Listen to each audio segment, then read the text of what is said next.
पाकिस्तान के प्रधानमंत्री शहबाज शरीफ और फील्ड मार्शल असीम मुनीर के बीच क्या सब कुछ सामान्य नहीं है? इसकी आशंका असीम मुनीर को हाल ही में दिए गए चीफ ऑफ डिफेंस फोर्सेस के नोटिफिकेशन में हो रही देरी से लगाया जा रहा है। सीडीएफ हाल ही में पास हुए 27वें कॉन्स्टिट्यूशनल अमेंडमेंट के तहत बनाया गया एक टॉप मिलिट्री पोस्ट है, जिसको पाने का सपना कहीं मुनीर के लिए सपना तो नहीं रह जाएगा, क्योंकि ऐसी रिपोर्ट है कि लंदन में मौजूद पूर्व प्रधानमंत्री नवाज शरीफ के कहने पर शहबाज सरकार ने सीडीएफ पद के नोटिफिकेशन को रोक दिया है। इससे असीम मुनीर का भविष्य दांव पर लगा हुआ है। टॉप एंगल में हम सब कुछ आपको सिलसिलेवार तरीके से बताएंगे। सीडीएफ पद की अधिसूचना क्यों अटकी? पाकिस्तान के सबसे खौफनाक सेना प्रमुखों में शुमार आसिम मुनीर का भविष्य गर्त में जाता दिखने लगा।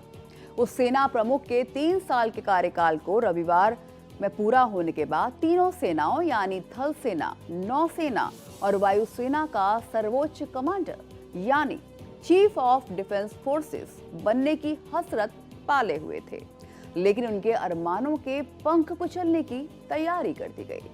उनके 2 पुराने दुश्मन नवाज शरीफ और आसिफ अली जरदारी ने मुनीर को रोकने के लिए आपस में हाथ मिला लिया।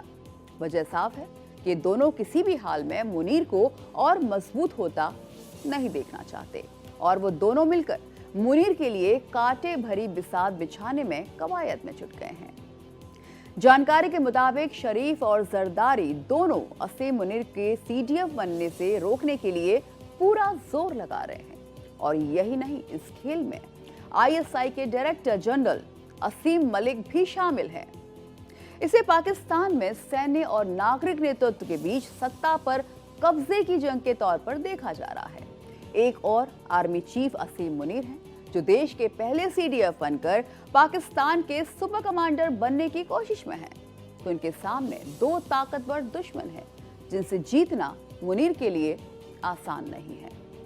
पाकिस्तान में पूरे सत्ता संघर्ष के खेल में एक और अहम कड़ी पाकिस्तानी सेना की कुख्यात खुफिया एजेंसी है, क्योंकि असीम मलिक इस लड़ाई में किसके साथ हैं, ये बेहद दिलचस्प हो जाता है। लेकिन उनकी कहानी बाद में जानते हैं। पहले हम आपको जरदारी और नवाज शरीफ की मुश्किल बताते हैं। क्यों मुनीर अपनी हरकतों से बाज आने वाले नहीं हैं? उन्होंने उस फौज से वादा कर दिया है कि हाथ में ताकत आते ही जनता के बीच फौज की तस्वीर सुधारने के लिए बड़ा काम करेंगे।